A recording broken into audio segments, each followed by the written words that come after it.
Greetings, ladies and gentlemen. You're listening to the Public Comment Podcast.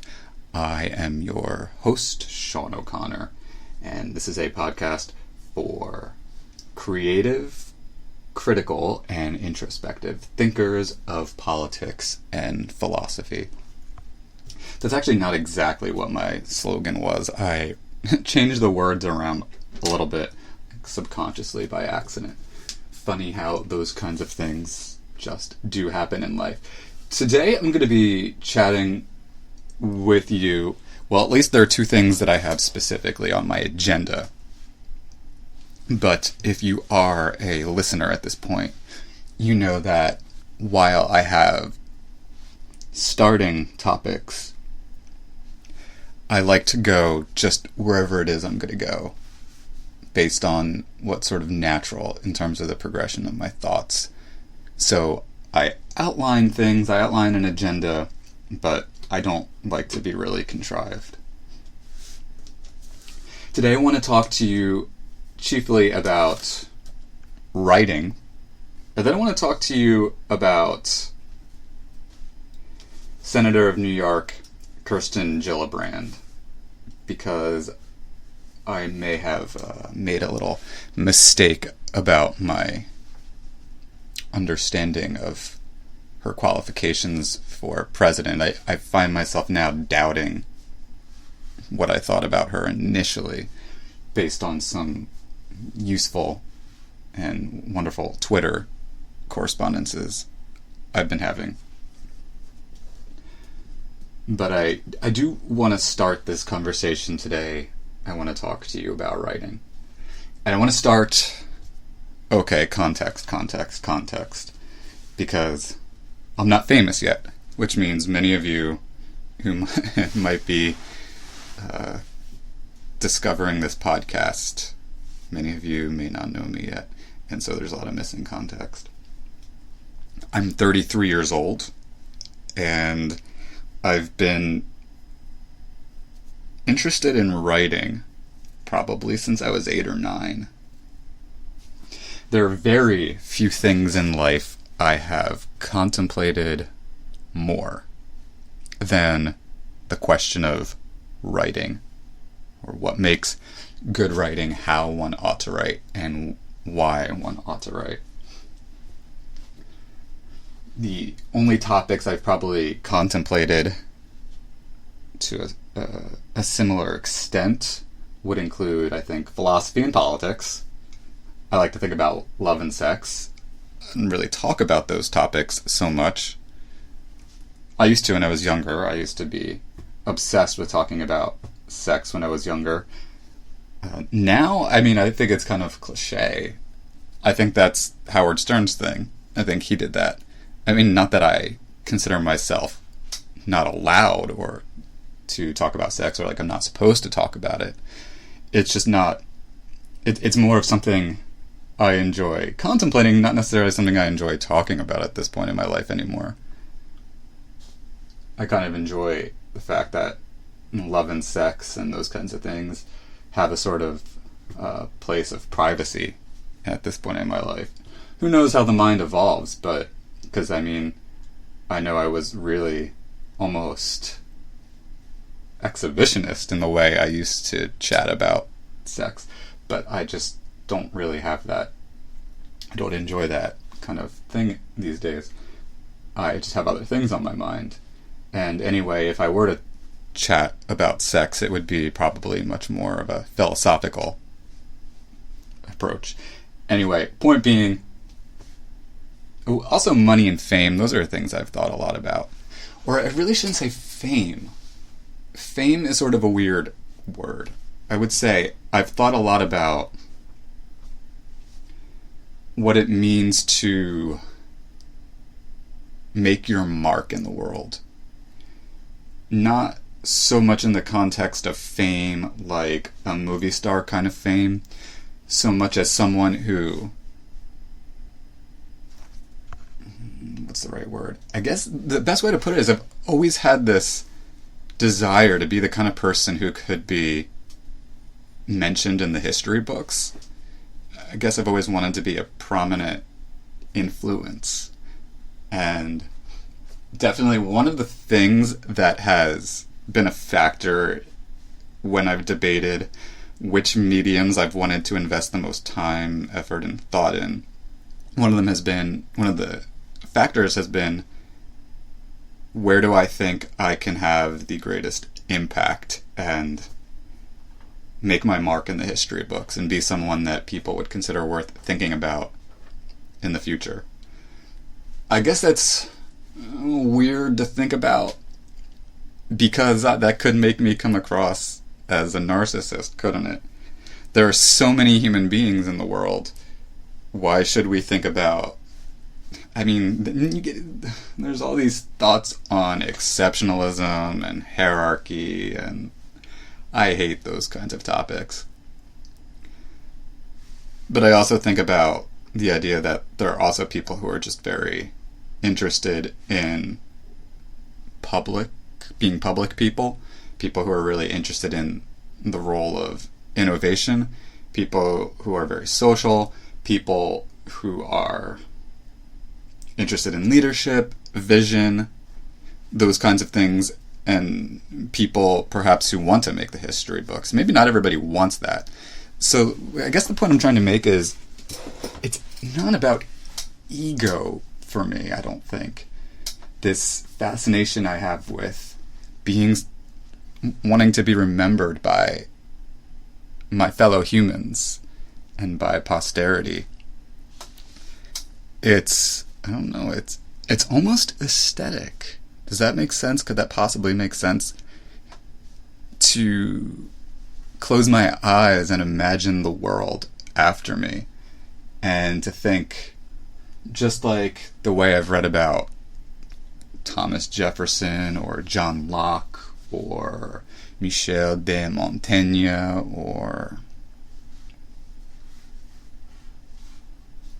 Aristotle or Rimbaud, or just these names of people, Picasso, that they have these, when you contemplate them, now they're gone, and yet they have these intensities of spiritual power in our minds, and we think about them.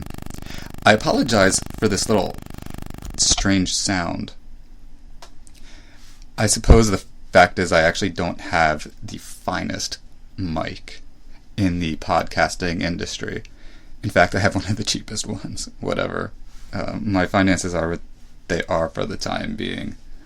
But you can find my Patreon page. Certainly encourage you to check it out if you think this is an awesome way to spend your time.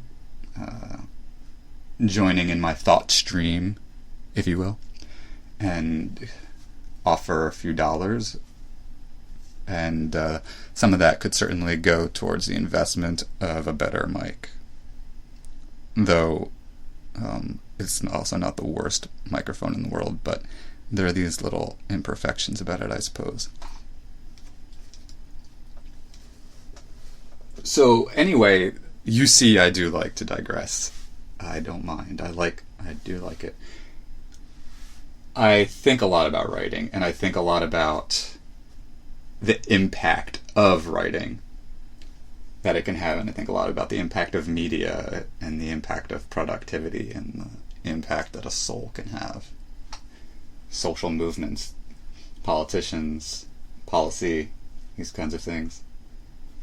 So, the story of me and writing, of writing an I, if we're to take grammar quite seriously. Even if you want to get started with that concept of grammar and the role of grammar in writing, there really is more than one way to look at the question of grammar, in my opinion. Because who's to say, really? Like, who's to be the authority on how language ought to be? There's respect for convention, but convention is not God.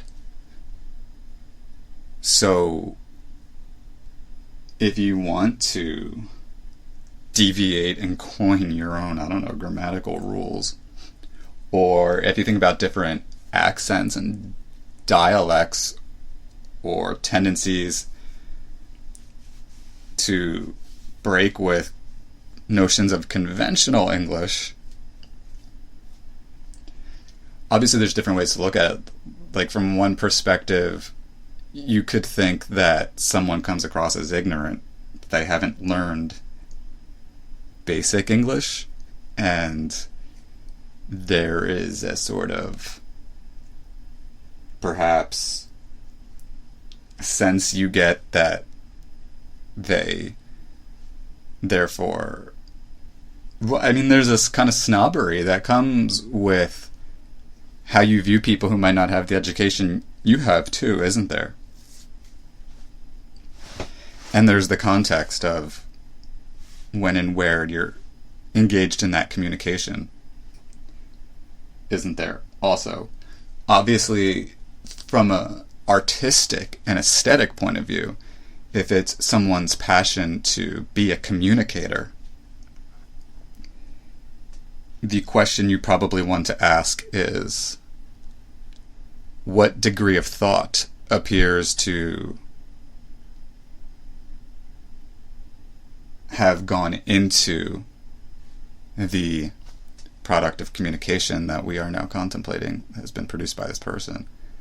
I think that's fair. I'm not sure, however, how much I concern myself with how perfect grammar is. There are little things as a writing tutor, because you do learn things. Sometimes when grammar is just so contrary to the grammar you know and that you've learned, and it's obvious that someone's sort of lost in transition and translation from their first language to yours, sometimes it's hard to understand. And that's actually, if you want to ask what's probably the theme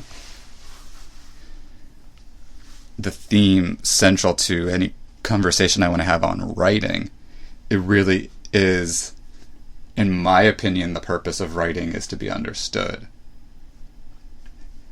You could have a conversation about postmodern writing where maybe the purpose is not to be understood, but to activate the mysticism of the mind and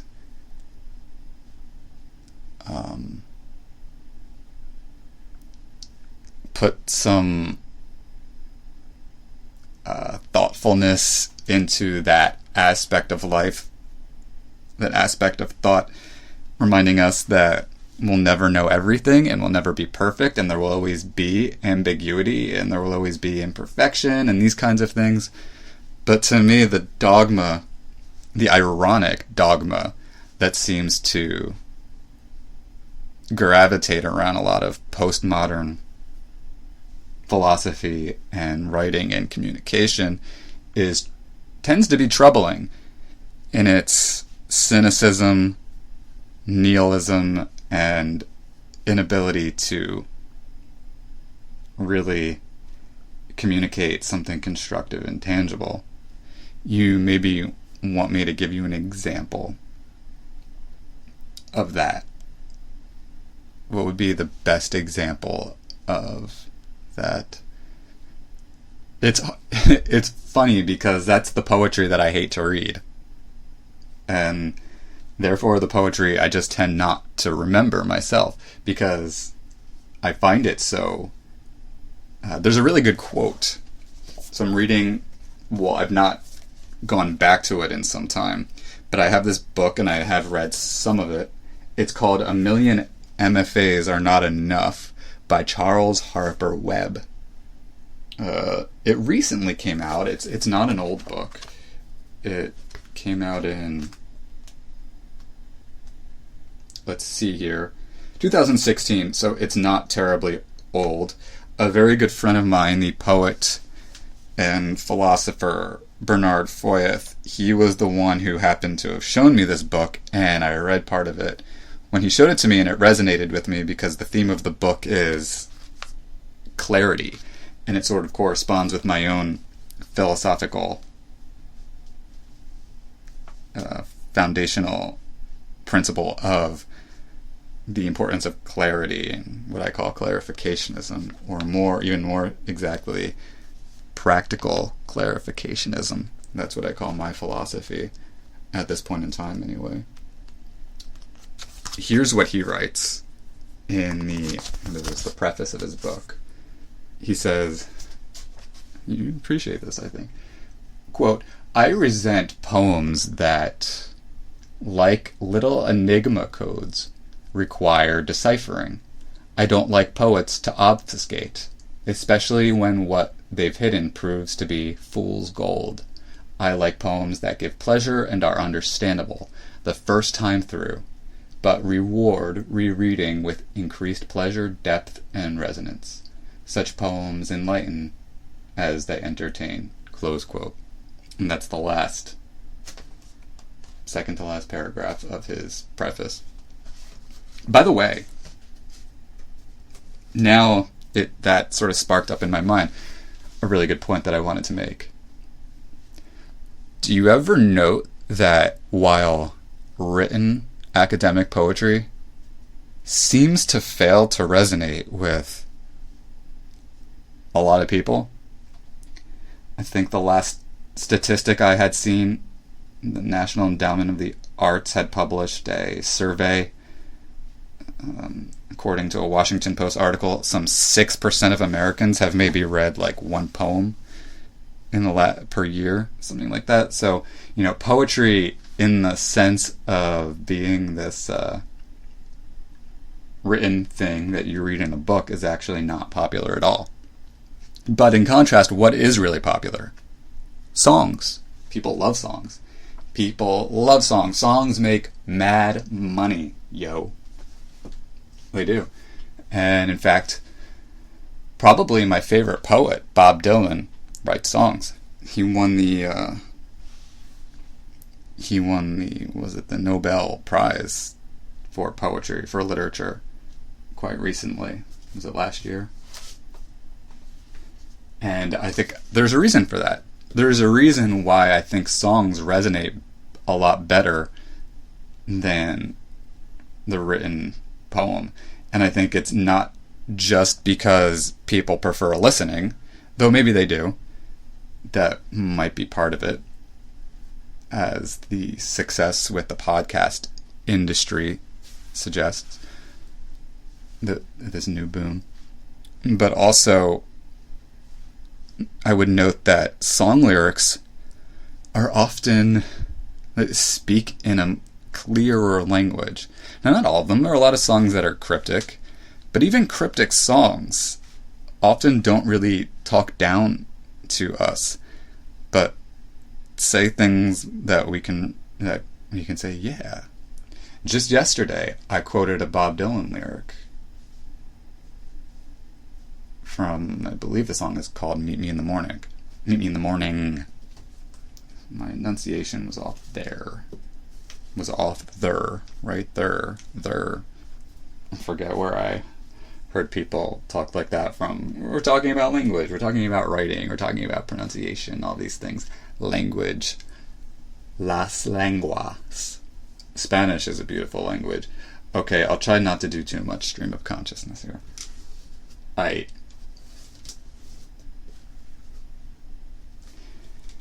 Here's another really good quote. If I were to find one quote that explained my philosophy of writing, or my aesthetic principle of writing in a nutshell, I would hand it to Michel de Montaigne. He has this great essay, this great personal essay. Thus far in life, I'm not sure I can find an essay I enjoy more than this one. It's called "On Some Verses of Virgil."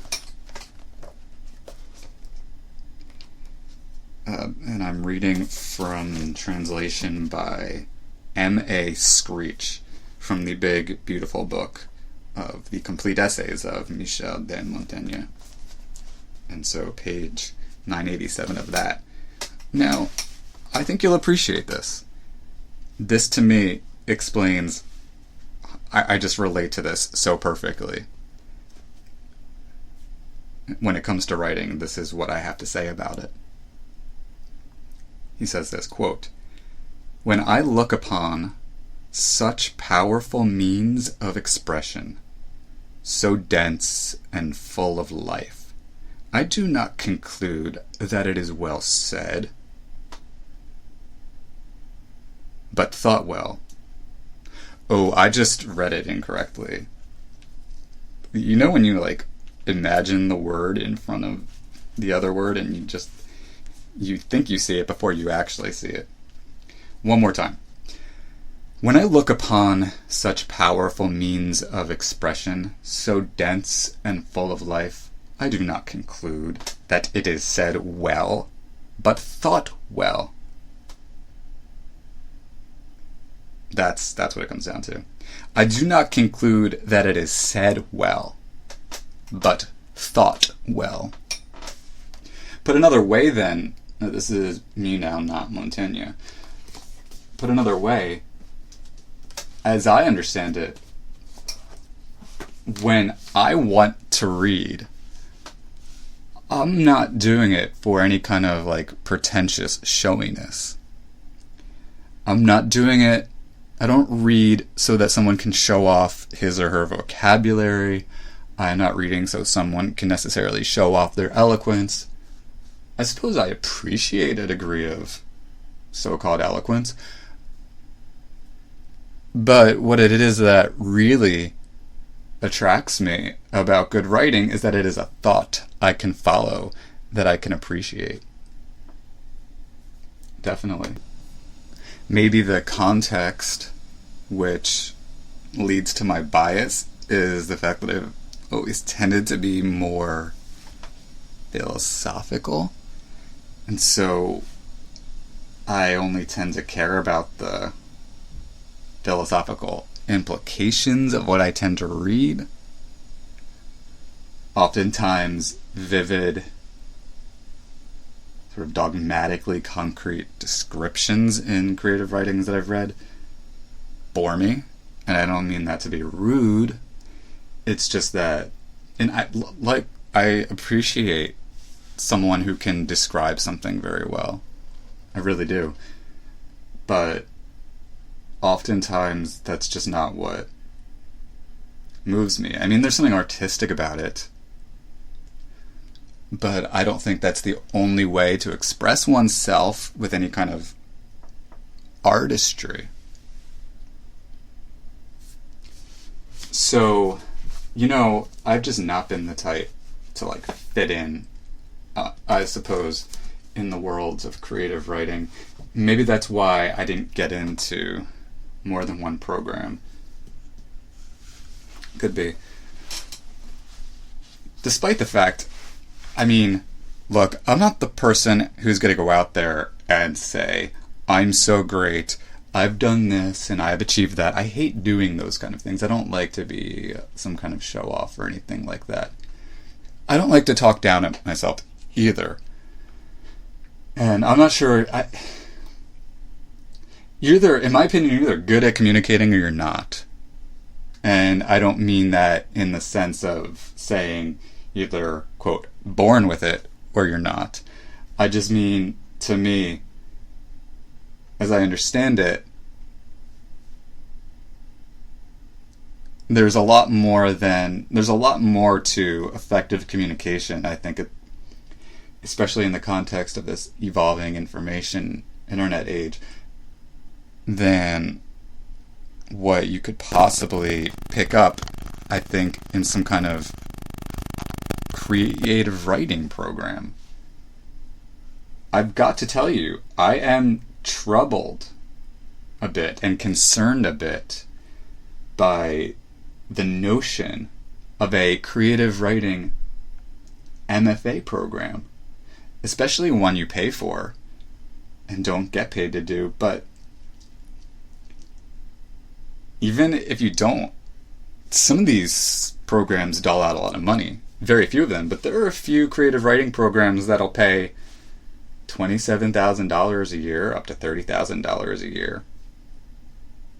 I get it. I mean, even when you're publishing something, even when a book is going to sell, at the end of the day, it's in large part who is it that wants to publish you, and who is it that wants to promote you, and to what extent do they want to actually promote you. And there's no joke about the degree to which, even if you are published, the degree to which your own publisher will advertise you. There's an interesting letter in Ayn Rand's Book of Letters where she basically attacks her publishing company, complaining in very nasty terms that they don't properly or effectively advertise her book. And I mean, I'm not going to go into the context of why that may or may not have been in all of that, but I think my point is, unless you take it upon yourself to be the chief publicist of your work and marketer of your work, if you're a writer, you are subject to the opinions of other people on your writing, and oftentimes where they are in a sort of hierarchy of influence they have on others based on their opinions on writing. And you're therefore subject to their aesthetic principles and their philosophical ideas underpinning their ideas of what makes for good writing or bad writing. And that concerns me. And I don't mean that in an arrogant way. I'm not suggesting that these people are somehow unintelligent. I'm not suggesting that they're even necessarily wrong in some of the judgments they might make. However, it is a fact that as the world has evolved, as the economy has evolved, as the information internet age has changed the context of so-called mass communication, media, social media, these things, the fact is, you could easily write your own thing and work like hell to be your own publicist and marketer, essentially, and reach any number of people without dealing with an MFA program or a literature program even. And I'm not saying that those programs may or may not have something to offer. They may. But they also may not be absolutely necessary if you are so fortunate, let's say, to be surrounded by a great network of artists and intellectuals through other means. And if you offer one another really constructive feedback and you're a really strong autodidact, or you're really thoughtful of just how you communicate. I mean, it just these MFA things I don't view them as absolutely necessary. But I guess, what's the relevance anyway of this discussion? It's probably how I should have started the conversation. Why bother talking about writing? I mean, one, I'm a philosophical person and I'm interested in aesthetics, so I've always wanted to go there, writing being something I'm really interested in. But also, I mean, I think it is an interesting reflection on maybe how we think about communication in general, or how some people think about communication.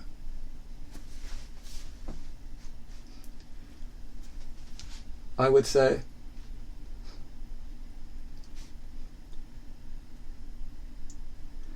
And we live in such an interesting world right now. As I think about even the motivation to do the podcast thing, and to do now, I'm really much more interested in extemporaneous talking. I find it to be just as valuable as I found writing a year ago. I found there to be something just as artistic about it, and just as meaningful, but it's just more enjoyable. Not that it takes away from pleasure in writing in other contexts, but my mantra, context, context, context.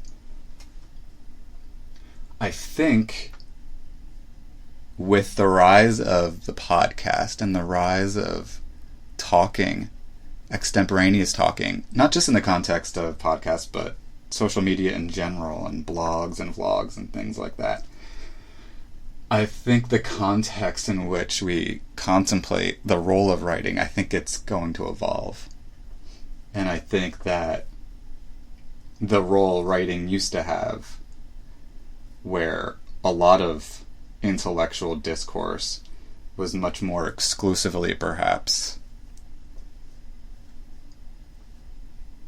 anchored in the so-called worlds of literature, fiction, nonfiction, or creative writing.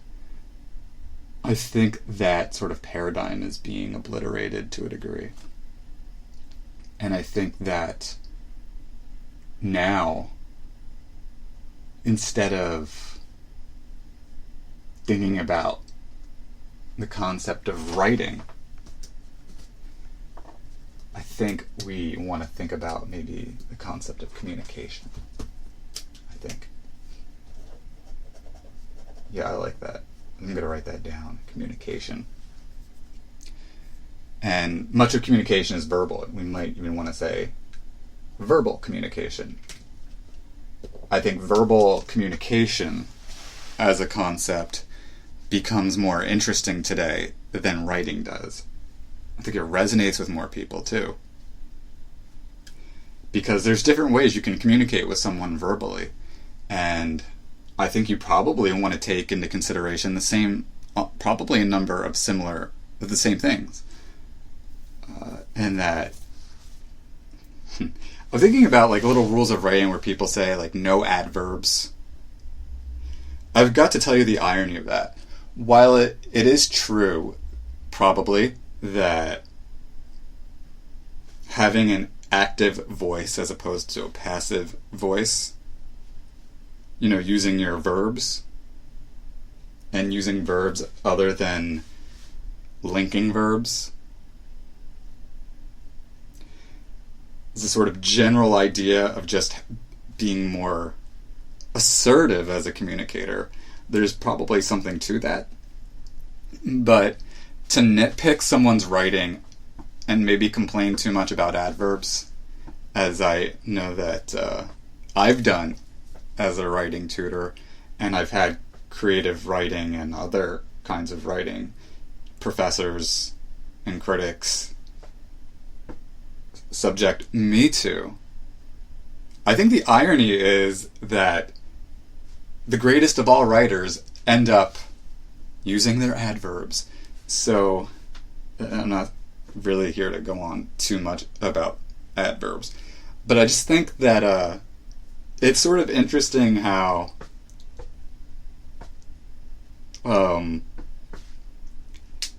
you can get into micromanaging your thoughts on writing to such a way that it becomes uselessly pedantic.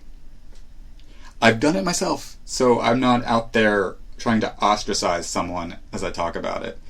But I think as we think in terms of, again, modern verbal communication, I think that it would be helpful, certainly, to not be pedantic about it and nitpicky.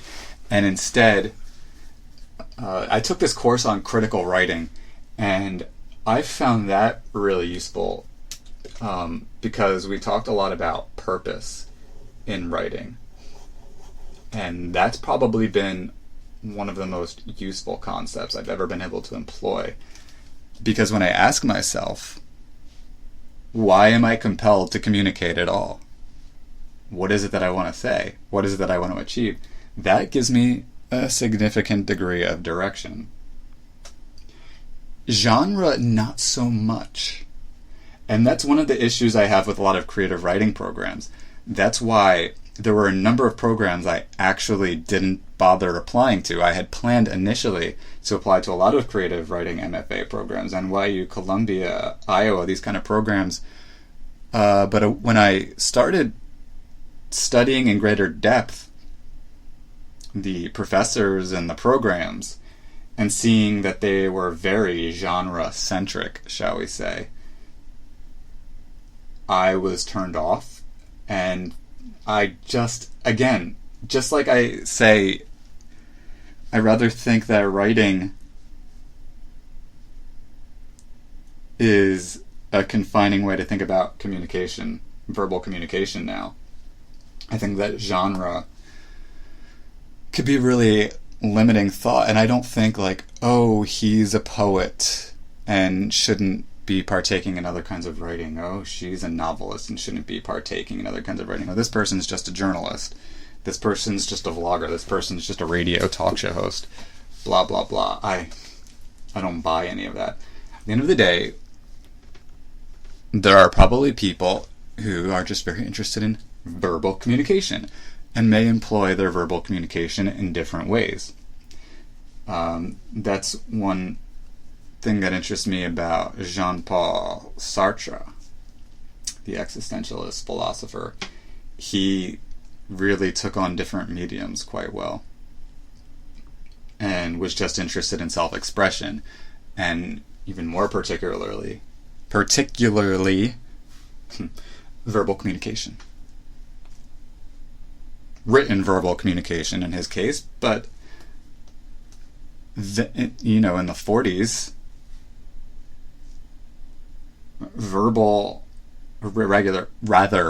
rather audio recording was just not as big a thing and as widely consumed or as widely produced as it is now. And the way that we can express ourselves is really just in this interesting phase. So today I did something interesting. It used to be that I spent a lot of time just reading in the morning. Today I listened to a podcast. Well, actually it was a radio. I listened to excerpts from 2 old radio shows. I don't know if you're familiar with the philosopher Dr. Leonard Peikoff. He's an objectivist philosopher. I was listening to one of his radio shows from 1996, and he was offering his point of view that healthcare is not a right. Disagree with him, but I'm not going to have that conversation now. But it was interesting just listening to him talk. Then I listened to Howard Stern's first show on WNBC radio, and that was interesting. And I liked the contrast. If I had to describe myself in my approach, I really would say it is an attempt to converge, an attempt to entwine Michel de Montaigne and Howard Stern. I think are the 2 people who interest me the most. Though the irony is that Howard Stern is funny and I'm just not. And Howard Stern probably uses a lot of words I'm not interested in using. And Howard Stern might even think, maybe he would think at the end of the day that I'm a snob. I don't know. Maybe he would, maybe he wouldn't. How the hell would I know? What was that? That is loud. I apologize. What was that? I thought maybe I would get a text message or something, but I don't. No, I don't have a text message. It was from my Gmail account. I apologize. That might have hurt your ears. That's what happens when you're not yet rich and famous with the best studio and technology and things to make sure that sounds aren't so abruptly jarring, right? Ha ha ha ha ha. We're talking about sort of integration of an aesthetic that comes from Michel de Montaigne to Howard Stern. Both have a free flow that I really love. Both say what they just want to say. really well. One, though, I think Michel de Montaigne has got this real scholarly, intellectual way about him. No disrespect, Howard Stern. You probably wouldn't consider yourself Montaigne. Though I wouldn't say Howard Stern is, like, unintellectual, though. I was speaking with the novelist and philosopher Matthew Snope yesterday. You can find him, his Twitter hashtag, his Twitter handle is Snopenhauer. Very funny, right? You should check him out.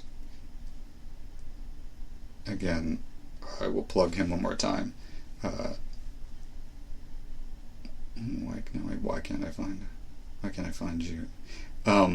He goes by the name right now as sort of a funny thing, Matthew Snopenhauer, but the handle is @MonkeyMarv. He's funny. He's a philosopher and a novelist. The name, by the way, he will be a guest on this show in the future.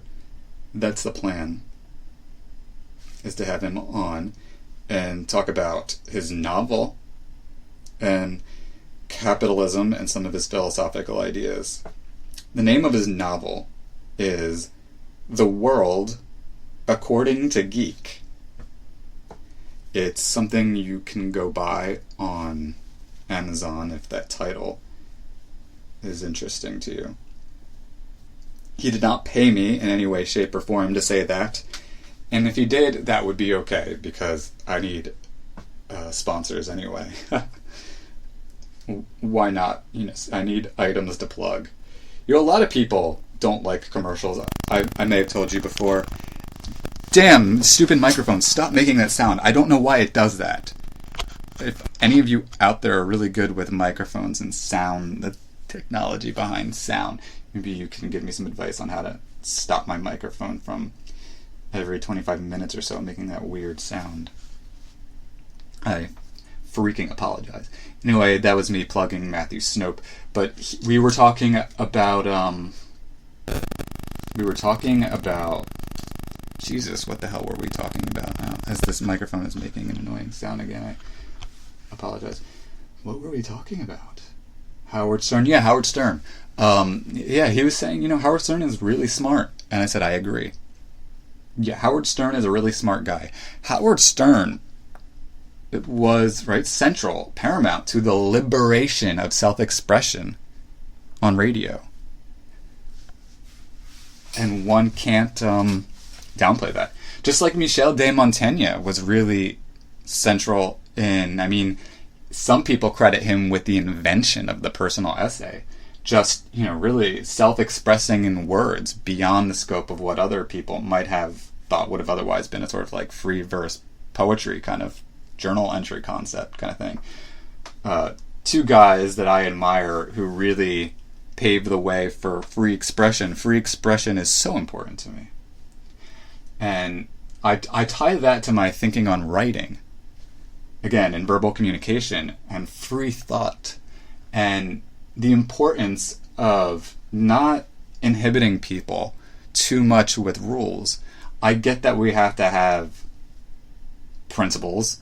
Look, I'm a practical clarificationist who believes in striving towards objectivity and non-contradictory logic. So you're not going to get an argument from me about the importance of standards and things like that. But I don't think that there's a need to be pretentious about it.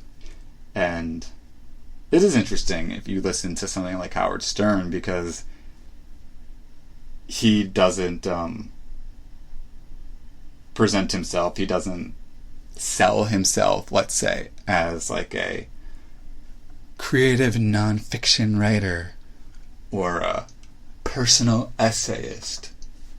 But if you listen to him talk, a lot of times he goes into a mode of monologue-styled personal essay, off-the-cuff, extemporaneous personal essay.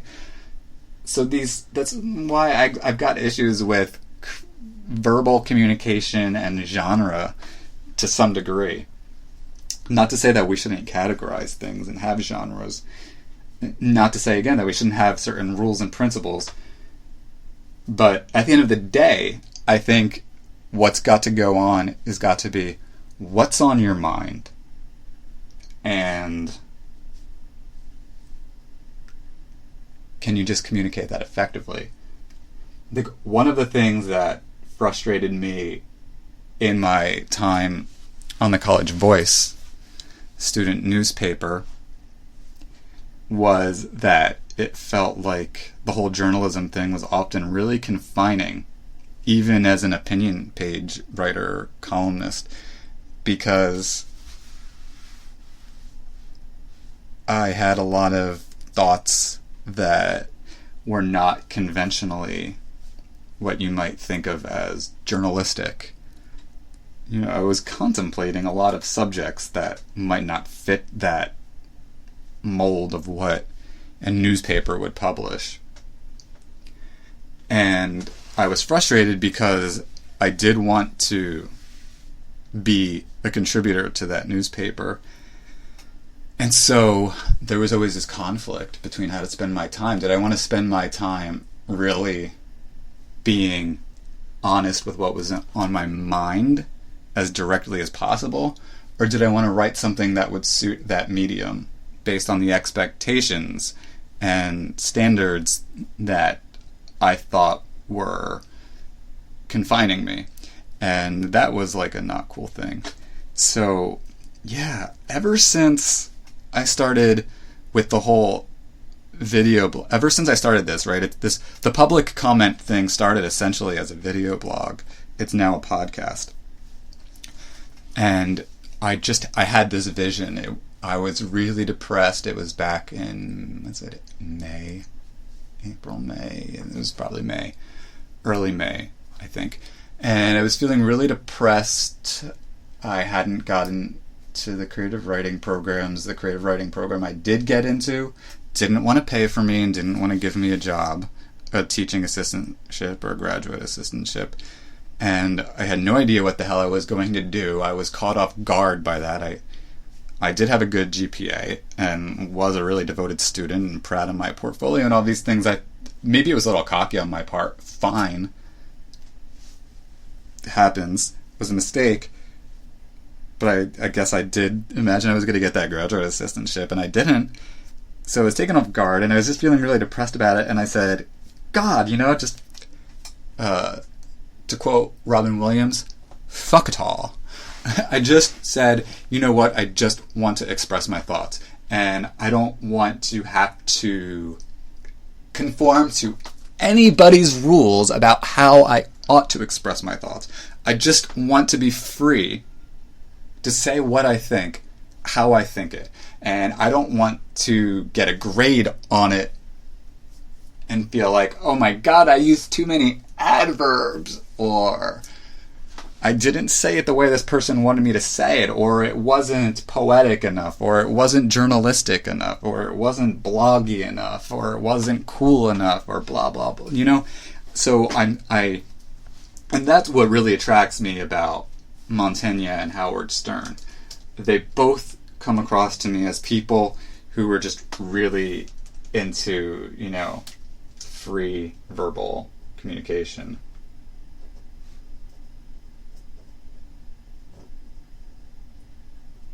And that's just, it's, now that I think about it, I think about all the years that have gone through my life when I've had so many things I wanted to say and was always actually really quite shy too about a lot of thoughts on my mind. I didn't used to be, especially around 18, about 18 up till about 23, 24. I was pretty direct and explicit in the way that I communicated. Like I was telling you, I was rather fixated on being very open about sex and having that kind of conversation. But then after that, I got really inhibited. Because then when I was 25, right, I had this experience. I always call it the Great Transformation, Sean O'Connor's Great Transformation. I was 25, working at the grocery store, making, I think, $9 an hour at the ShopRite at that time, and feeling really depressed, super depressed. I'd been a college dropout. I had tried to self-publish a book and sell that. That wasn't successful. I had done a Ustream webcast video blog talk show concept, and that wasn't making me rich and famous, and I just felt like this utter failure. And it occurred to me my mind was very all over the place, and I was incorrect in my epistemological views on knowledge, as I didn't think at that point in time there was such a thing as knowledge. And it occurred to me I was so disorganized and so lacking in any sense of priorities, and so illogical, and so overly flamboyant in my display of sexual thoughts, that I wanted to get as far away from that as I could. So I got to a point where I was very guarded and very inhibited. And only within the last several months have I really taken a machete at my inhibitions and started really saying what it is I really think about things. Even when I applied to those creative writing MFA programs, the truth is I wasn't blunt with them about what I really thought. Because the thing is, they ask you, in these statements of purpose to talk about your writing influences. And I ended up just talking about the poets who influenced my writing. But the truth is, to really understand me as a writer, you have to understand me as a verbal communicator. And to really understand me as a verbal communicator, you must understand me as a philosopher. And you must understand me as a political activist. That's the whole heart behind this public comment podcast, is I view myself as both a philosopher and a political activist. And everything I do is motivated by those two things. And that's just the way I am. And so I probably would have had to go somewhere that might have made me very unpopular with creative writing programs. And that is to say, my understanding of logic and attempts at objectivity come from Aristotle and Ayn Rand, as people who therefore have influenced who I am as a verbal communicator.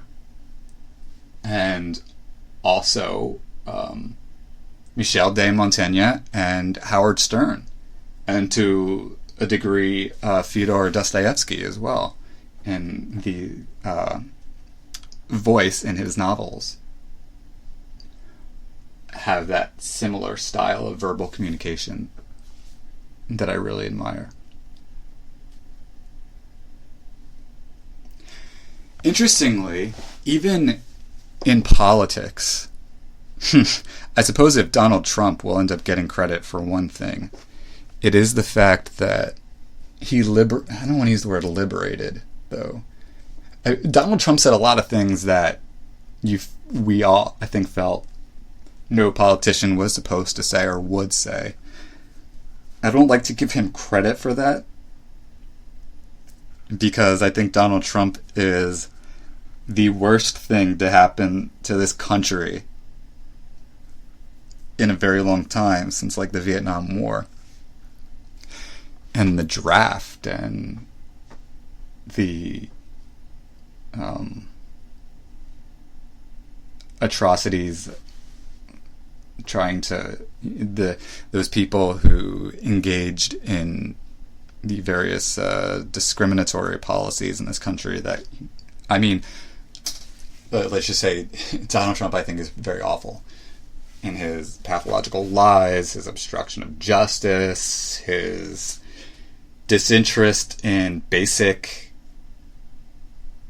empirical or logical thinking, his tyrannical impulses, all these kinds of things.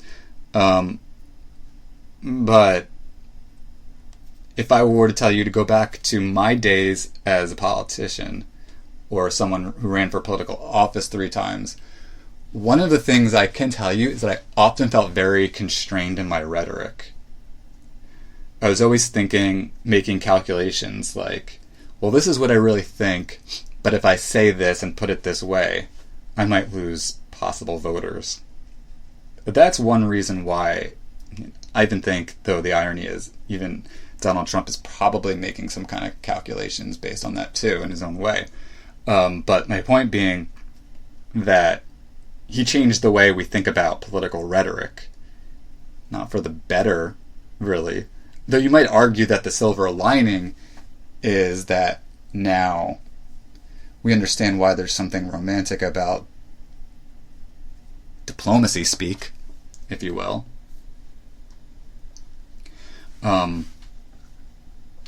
Anyway, the point being that even during, when I was running for political office, I would get really paranoid that I would say something that would be misconstrued and hurt my political future as a consequence.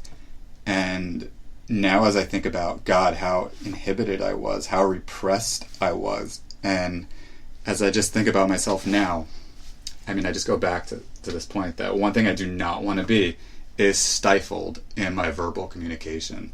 There's one thing I hated about working at the grocery store and retail is that there were just things you probably didn't want to say because you didn't want to get fired. I worked at a liquor store for a while, and one of the reasons I quit was because it occurred to me how unethical it was to sell to the same guy, I think every 2 days, more alcohol than certainly I would ever dare to drink in a day or in 2 days. And to me, there was either being upfront with him and saying, there's no way I'm going to sell this to you. I'm not going to partake in this destruction of yourself. It would either be that or I was going to have to quit. It was going to be a choice between those two things. So I've always been trying to make moves that would put me in a position to be freer and freer with what I could say. Because I believe that free speech is one of the most precious gifts. Even Ayn Rand has an interesting influence in the idea of free verbal communication for me because of this. I will tell you. I'm just writing something down really quick. I'm just writing down the people it's really interesting to me how no matter how much you outline something, when you do say things out loud, you have new thoughts, and so you're moved to write them down. So I'm thinking about the people who have influenced my thoughts on free verbal communication. One being Howard Stern, one being Michel de Montaigne, and another being Ayn Rand. Because Ayn Rand says in an essay, I will have to find the essay for you in a future episode, because I didn't think of it until just now and I don't have it on me. But she talks about, someone asks, I'm pretty sure it's the essay, I'm pretty sure I forget if it's an essay on how to live rationally in an irrational world, or if it was from the book Ayn Rand Q&A that sort of compiles all of her interviews. But she's asked at some point, how do you address the irrationality in the world around you? And her answer is talk. Talk, talk, talk, talk, talk, talk, talk. That's all you could do, or speak. And I think she's right. And so that's another thing. If you ask what motivates me, it is that it is my hope that through talking and saying, verbally communicating my thoughts as they come to me, that I am moving the world somehow, way, shape, or form to a more honest place because I'm being honest and standing up for what I believe in through my verbal communication. So those are three people. Also, I would have to say Nietzsche really inspires me quite a lot, because Nietzsche, he was, even though he was, there's a lot of things we could say Nietzsche was or wasn't, and that's sort of a very loaded discussion, I think, how to interpret him. And I'm not a Nietzsche scholar either.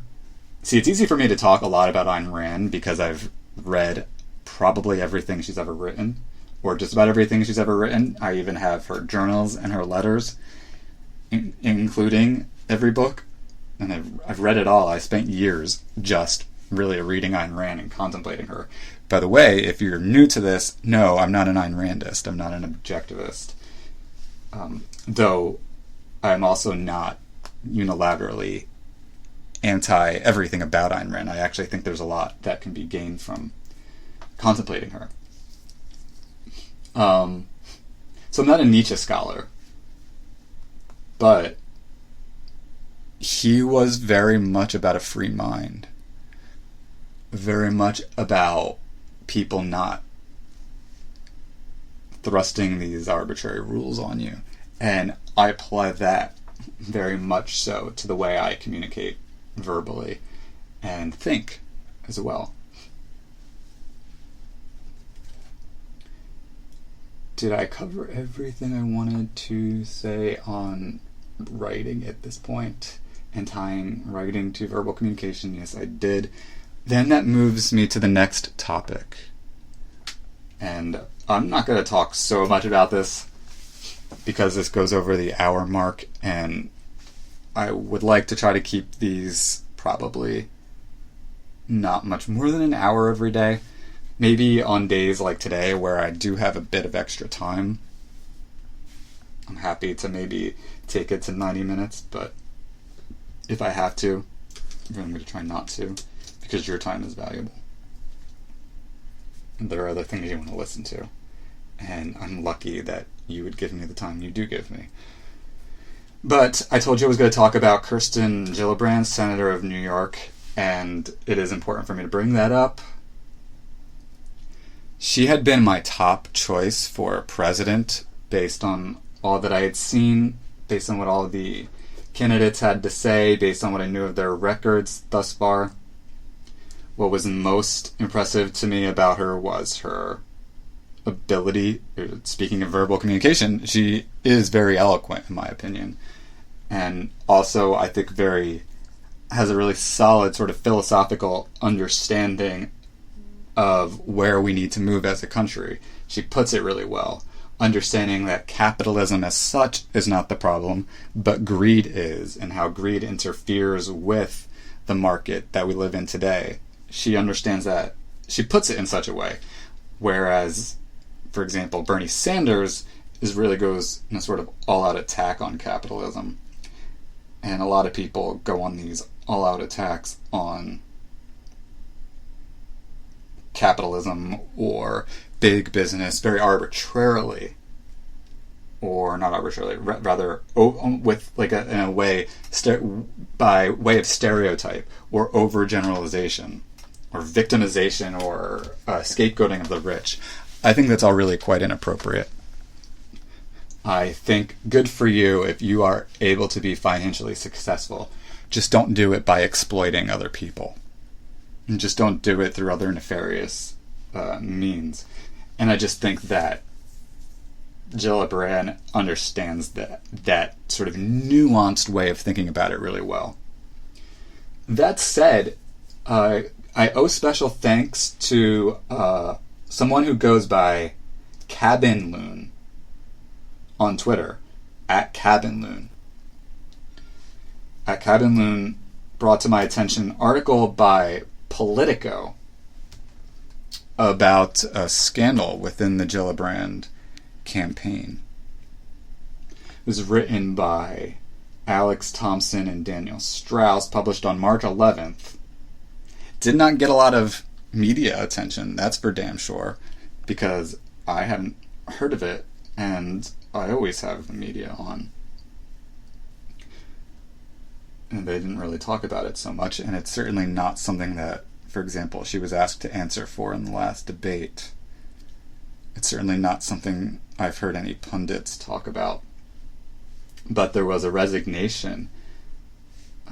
The name of the article is "Former Gillibrand aide resigned in protest over handling of sexual harassment claims." This goes back to things that happened within the Gillibrand campaign back in July 2018. I definitely encourage you to check out the article from Politico. It's a good read. It's really well reported, and well written. And again, taking away that concept of writing and actually talking about verbal communication as well. It was verbally communicated really quite well. I want to pull up, I take notes on my Google Drive here. I wanted to make sure that I had, there were a few things I wanted to read to you. So just a few quick quotes from this article.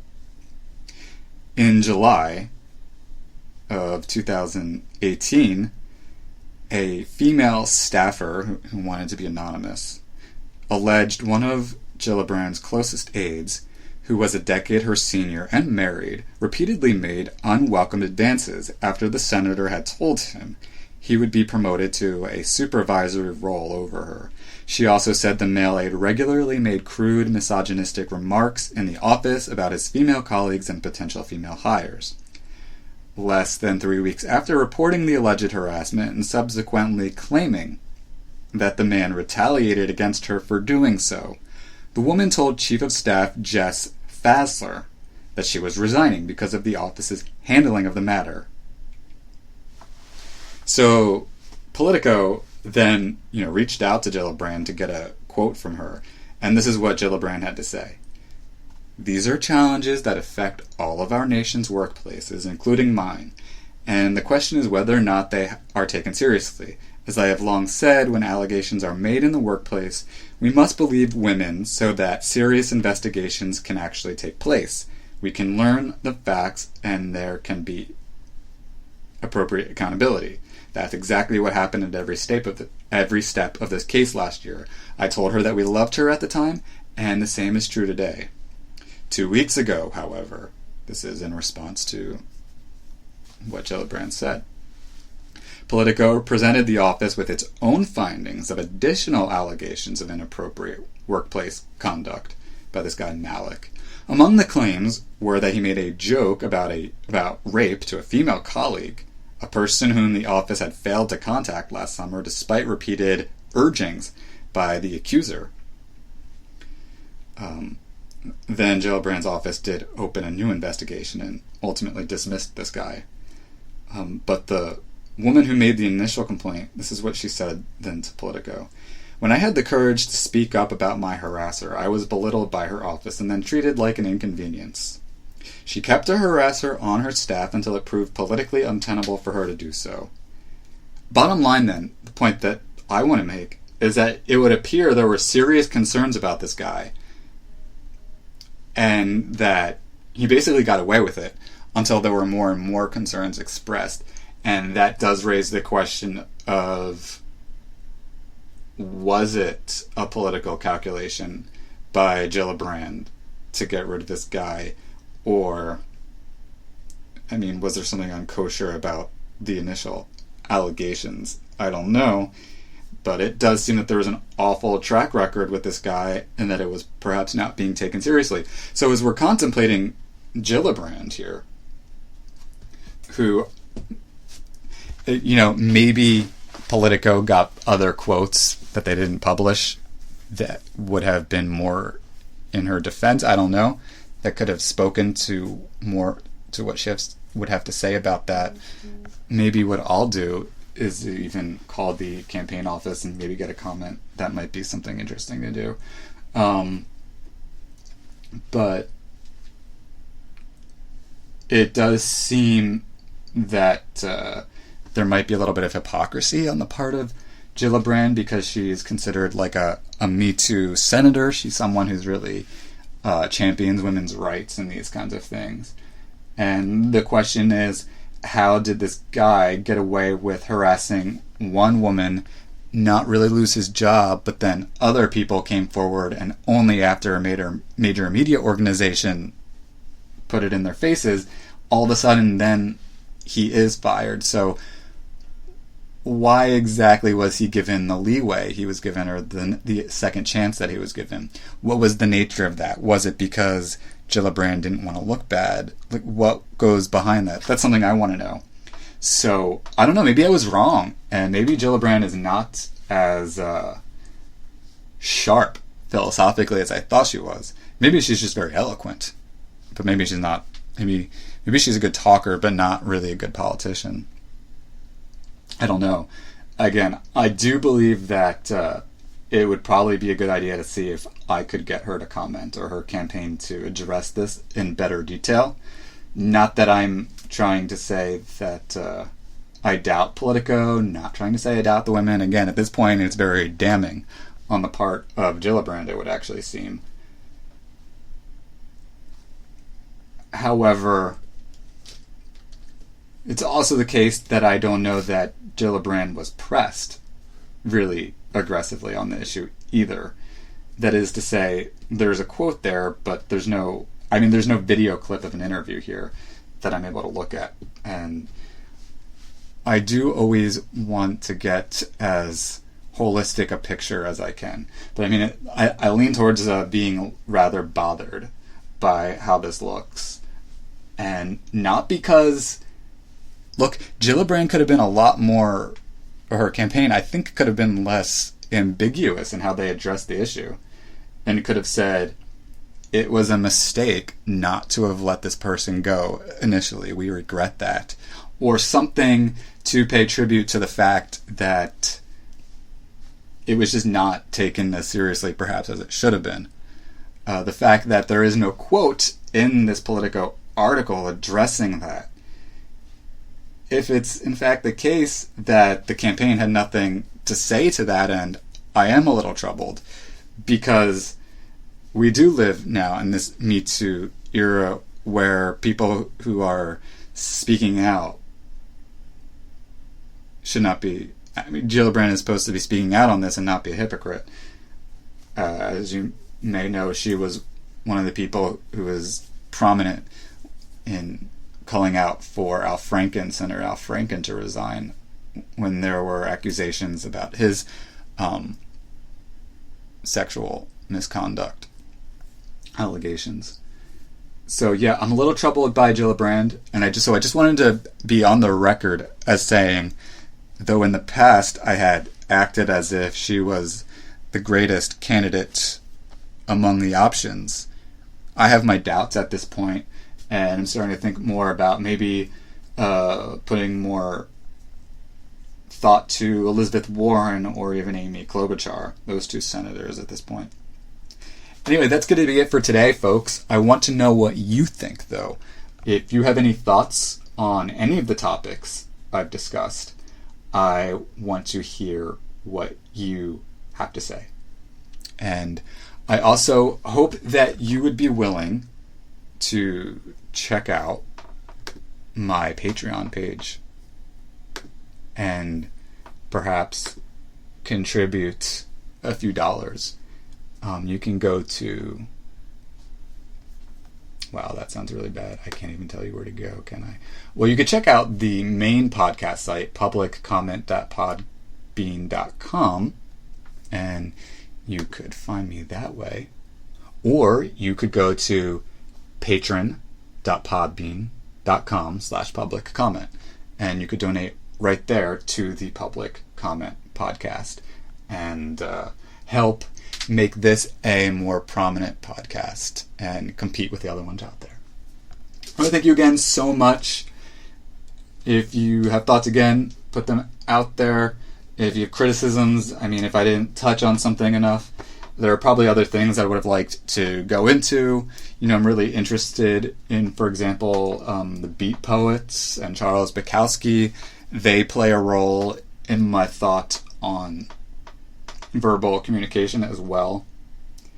But I didn't get to that, so maybe in a future episode I will. But if you thought there was something I should have considered too, I want to hear from you. Have a great day, ladies and gentlemen. I look forward to chatting with you in the future. Have a great day. Bye.